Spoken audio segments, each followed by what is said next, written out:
Zach, we went through the process.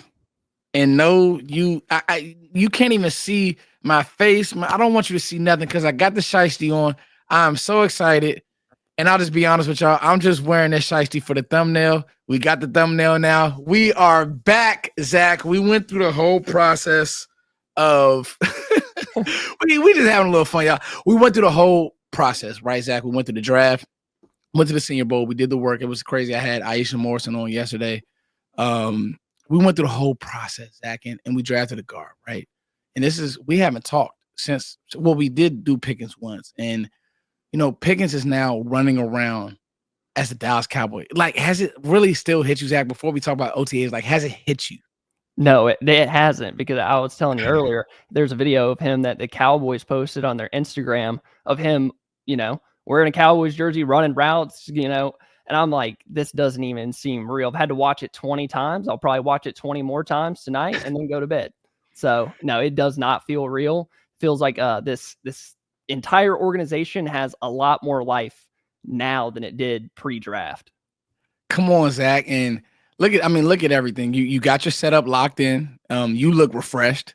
It's like, man, I'm refreshed. I got a fresh shave. We're up, Zach. And so I wanted to talk to you. I hit you up. I said, Zach, let's recap the first day of OTAs. Let's get the hopium all the way up, and let's get the let's get the fans excited. And seriously, Zach, I think that this thing needs to be broken down in three kind of segments. There's Brian Schottenheimer's press conference, which hopefully this part of his game doesn't change, right? Like, he has been really good pressure wise, and you had some thoughts that we talked about pregame. I just want to go for it, Zach. But then also what was actually happening on the field, and then the locker room, like being able to talk to Pickens, and like being able to talk to CeeDee Lamb about Pickens, and being able to talk to Dak Prescott about Pickens, and like the vibe. So, Zach, you made a few points about how you felt about Schottenheimer's culture vibe that I haven't even heard these points yet. So what are you thinking?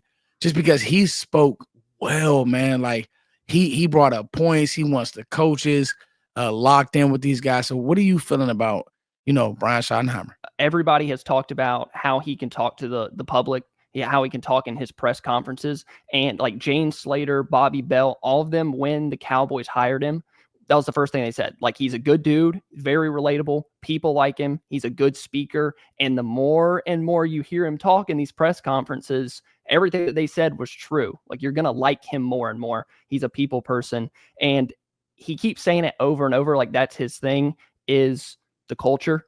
George Pickens has said it a bunch of times. Him and Pickens have hung out outside of the building. They ate dinner at the Star recently since he was traded for. Dak and Schottenheimer obviously have a great relationship.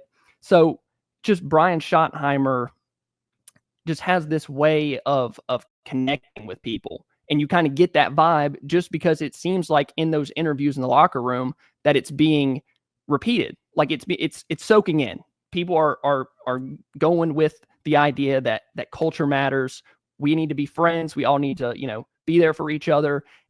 And it makes me wonder why he's so set on it. It might just be his personality, but it makes me wonder about Mike McCarthy. Like, I know it's an old thing, but did Mike not care that much about culture? And that was what Brian Schottenheimer really noticed. Like, what we're missing here is guys that can relate to each other, that truly love each other. And when it gets tough, they're not all pissed off and not talking. And it makes me wonder, but I am excited about what Schottenheimer brings to this team that maybe Mike McCarthy didn't. I think you're spot on, because let's be honest, Zach, the only way that you're going to know these players in the line of fire is first, like, getting to know a little bit of their background. Okay. So, like, with Pickens, how were you raised? Where were you raised? How were you as a kid? And the only way you get to be able to break those walls down is doing stuff like eating with them. Like, I'm going to just tell you right now, Bill Belichick isn't going to dinner with George Pickens when he becomes a Patriot. And he probably would never be a Patriot. But, like, you get what I'm saying? Some coaches aren't going to take that time. You know what they're going to do? Hey, this is your second opportunity. You need to fall in line, and I'll run the show. And I think that, to be honest with you, in today's NFL and today's professional sports, like there just isn't that many Bobby Knight. John Machota made this point earlier when I was on with him. There isn't like that Bobby Knight, that Bill Parcells. It just doesn't work now because these guys know their worth. They know that they make more than you. They know what they can bring to a team. And you still have to discipline them. You still have to have structure. But I think the best way to get somebody to perform for you is really knowing who they are. And it seems like not only is he trying to, like Brian's trying to do that, Zach, he's trying to make sure that the staff is doing that. And I think that's the contrast that I think you're talking about. Like, bro, was Mike Solari really trying to learn these guys, or was it just Mike showing up, coaching the scheme, going home? And there are coaches that do that. But hey, man, like if you're trying to build something special, hey, you probably need to do some of this stuff. And again, this is a Brian Schottenheimer who's been around the NFL for 25 years. No, he has never been a head coach, but he's been in the league. His dad has been in the league was in the league for a long time. Like this isn't some just like spring chicken when it comes to football. Some kid, some young guy out of college, Marcus Freeman, who I think will eventually be a good NFL head coach. But you get what I'm saying, Zach. So not to be long-winded, but I understand and I appreciate your point. And I think it comes down to, like you said, these guys knowing their worth, but not players being scared of the head coach, but that they don't want to let them down. You know what I'm saying? Like they respect them so much. And some people will say, well, you can't be their friend. You have to, you have to be there and with structure and discipline and all of these things. But I think it's so much more powerful if they don't want to disappoint you. Like, not that you're going to yell at them, not that you're going to get onto them, you're going to sit them on the bench, not let them play for a half a game, but they just don't want to let you down. And I think that's kind of what Brian Schottenheimer is going to be, rather than a coach that's going to scream, sit them on the bench, and push them to the wayside. And, so I think it's a good way of connecting with these guys. Nah, for sure, Zach. And let's be honest, this has been his message since he was drafted. It hasn't lost any steam. And now with bringing in a guy like Pickens, it feels like it's even heightened. And so that's awesome. So speaking of the draft and speaking of, getting these guys in, Zach, and seeing them do football things, Nick Harris had a tweet. He talked about some of the guys that were making plays. And let's be honest. Okay, we know what OTAs are, right? Like we know it's learning how to practice, installs, right? He's putting in, he said it, third down today, and we're putting in who we want to be on certain packages. But, even a guy like Dak, like he's so good at the line of scrimmage, he may be telling Pickens, hey, on this play, I want you to be here and break this a certain way based on coverages. But Nick Harris had a tweet, Zach, and he spoke about some of the guys who were just making plays. And like I said, I told you this before the show, right, Zach? It was like, listen, would you rather do something good, even if it's the first day, or would you rather, I'm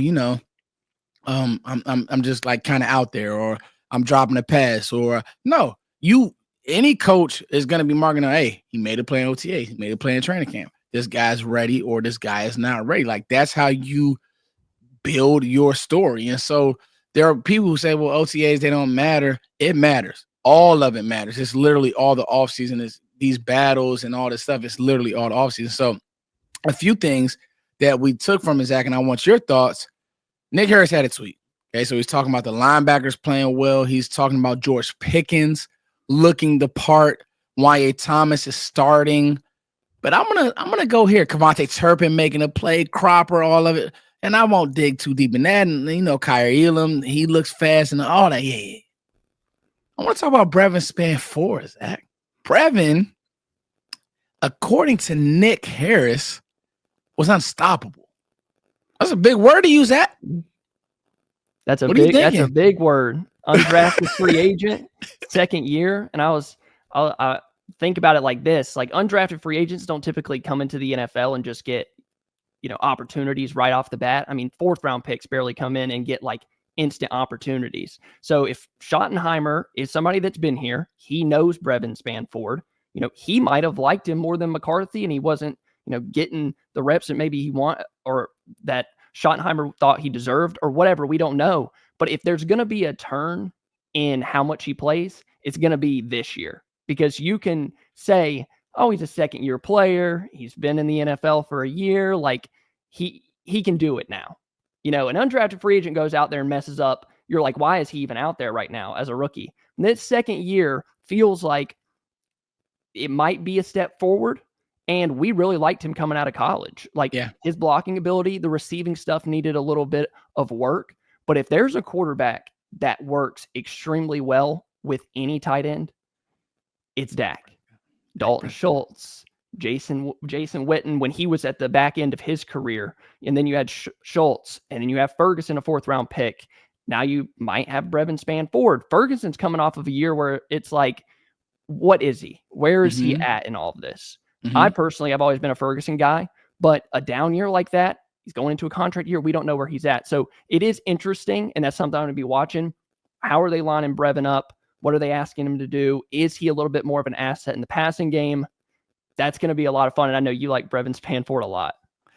You know what I've been telling myself, Zach?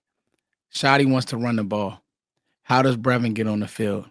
12 personnel, man. Yeah. Like, can he go kick those DNs? Can he go next level and be a threat in the blocking game versus those backers? You want to win the team over? Go block.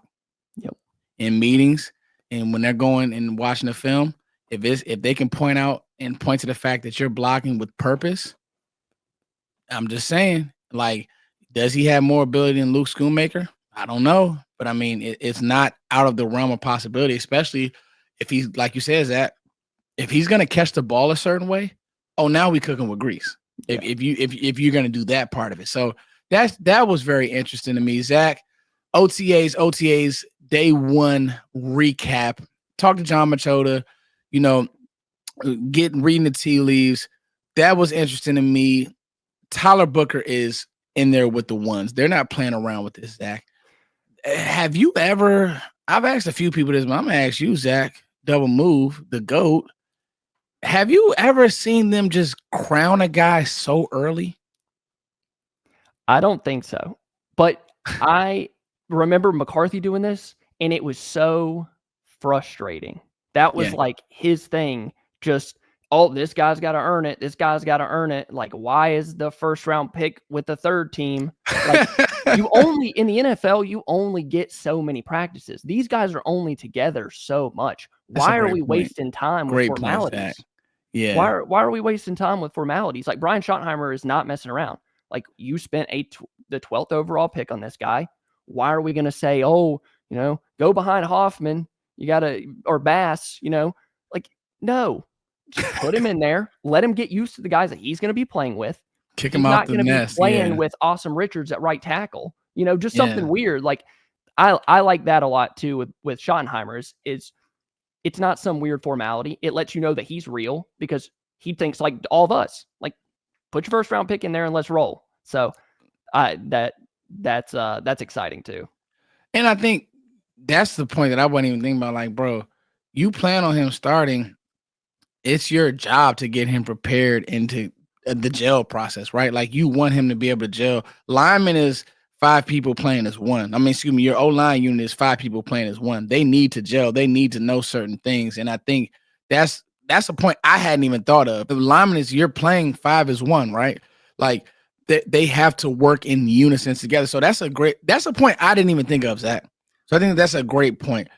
Now we need to talk about what was said in the locker room. And actually, no, let me do this too, Zach. I want to say this. People, the hopium and all that, it's really the Kyer Elam thing. I just want to say that I'm interested. When Nick Harris said that, Kyer Elam is, let me make sure I don't mess this up. But when Nick Harris said that, Kyer Elam was a guy that looked a certain way. Let me make sure that I got this, Zach. Kyer Elam loved the day. So he loved the day.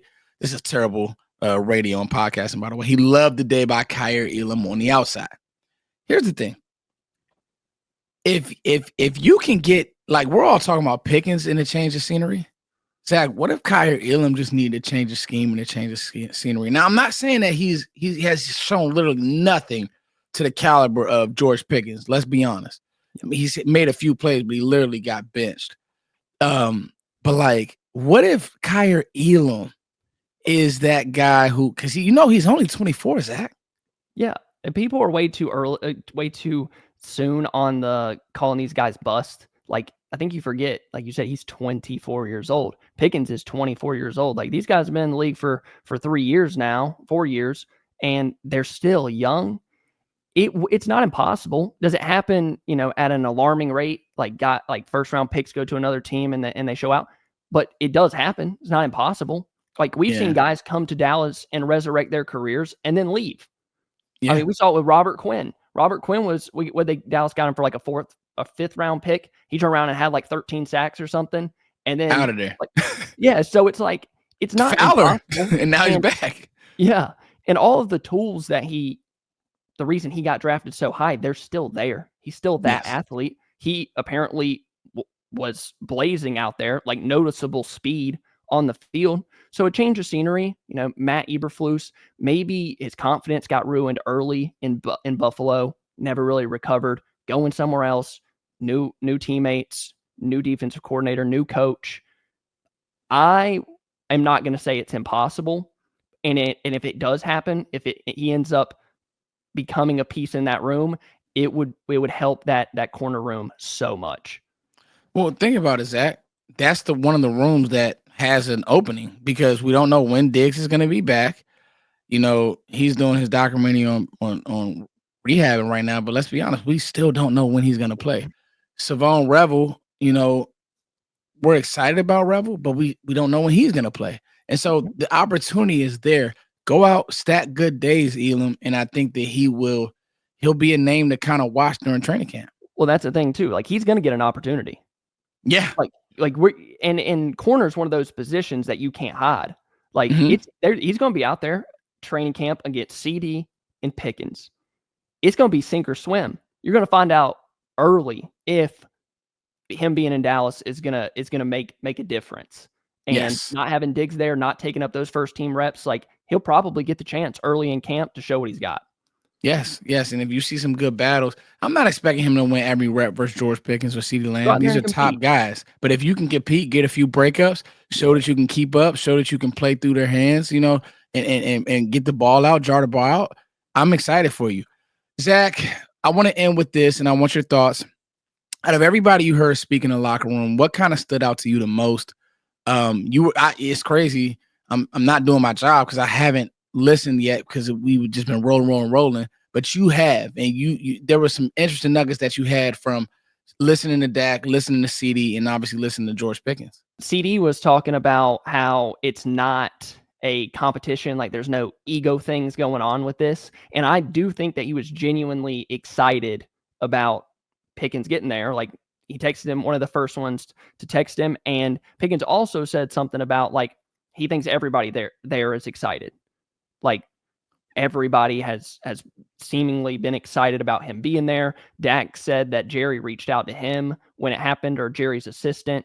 And when Dak finally got to the phone, he's like, I got some good news. Like, it's happening. Like, it's happening later tonight, early tomorrow morning. Like, we got a receiver. So it's really been like a notch up on this offseason. I thought they had like a good plan up to this point with the draft and stuff, and getting out of the draft without a receiver was, whatever, but getting Pickens. And I think everybody, how we feel as fans, the excitement of having a chance, especially with the schedule that they have, being able to put up points this year. Like, I think it's bleeding into the locker room. Yeah. Having Brian Schottenheimer, having all the things that we've talked about today, having good practices, having Brian Schottenheimer, everybody in the locker room just seems like they're kind of on board. Like, we're getting this thing rolling. So it's exciting. I want to ask you something, Zach. So you just said, having a chance, right? And you said Jerry Jones called Dak Prescott. You know what that tells me, Zach? They know this receiver room wasn't good enough. Yeah. Listening to Will McClay, they know this receiver room wasn't good enough. So, like, all the back and forth online about lineman, receiver, I think it played out well for the Cowboys because they stuck to their board, got the best player available in their mind, but then they also realized this receiver room still wasn't good enough. Like, you could say you're going to run the air out of the ball all you want. You could run the piss out of the ball. This receiver room was not good enough, Zach. And the fact that Jerry Jones is calling his quarterback late in the middle of the night, telling him, "We got you," that should tell you all you need to know. I've heard you and Sky talk about it, and people have this idea about Brian Schottenheimer that he is a like run the ball, but he's been under all these defensive head coaches. I think that everyone in that building, including Schottenheimer, knew that they weren't going to be able to be the offense that they wanted to be without another receiver. Like Tolbert wasn't going to cut it. And, Mike McCarthy could have yelled all day long. He was the same way. Like, we're going to run the ball. We're going to run the ball, run the ball. But at the end of the day, you got to be able to pass. Like, you just have to. So, like you said, they knew this receiver room wasn't good enough. Jerry knew it. Everybody in the building knew it. And everybody being so excited, it's the same way with the fans. We felt like we weren't going to be able to put up points, get Pickens, everything changes. We're all excited now. Zach, I want to piggyback on something that you said. They couldn't be who they wanted to be. Bro, the West Coast quick game, all that stuff is cool. But at the end of the day, Zach, if you can't stretch the field, if you can't back defenses up, it doesn't matter. Brandon Graham, I started a video when I did a long film session on, and we can close with this. Brandon Graham said, listen, we play Dallas, stop CeeDee Lamb, make everybody else beat you. You can no longer do that because George Pickens can beat you. He's an explosive play waiting to happen, and there just aren't enough good cornerbacks in the league. And who knows, man? Maybe the number 3 receiver will be Brevyn Spann-Ford. I'm just saying, Zach. I'm just saying. Man, Zach, I'm just telling you, man, like every time we link up, bro, whether it's draft talk, whether it's whatever it is with me, you, and Sky, it is a beautiful thing. And now that we got George Pickens, man, I'm foot shiesty, man. I'm excited. And we got to do this. We're trying to solidify some things, guys, but it's sounding like me and Zach are going to go one day a week during the season and during training camp for you guys. So he'll be doing content on his channel. I'll be doing content on my channel. We're going to also make the Senior Bowl a mainstay. And just because we had so much fun out there, yes, and just because you guys are growing with us so much. So, like I said, man, it's been a breath of fresh air, Sky. Let me cut that because I don't want to say Sky. It's been a breath of fresh air, Zach. It's been a breath of fresh air, and like being able to talk to you, and we got OTA football, Zach. God, dude, this is what we needed to get us through the offseason. We were going to be talking about something crazy by Trayshawn Holden. Yeah, we would have been talking about Trayshawn Holden, and it would have been a disaster. So getting Pickens definitely helps. And you guys comment down below if me and Foots do a show once a week, pregame, postgame. Which one would you guys? Which one would you like? Which one would you like to see? We could do it on a Monday after the game or whatever, postgame, or a day or two pregame. You guys let us know down below in the comments. Please let us know, guys. And as always, thank you guys for liking, sharing, subscribing. We love you all. Love you all. Peace.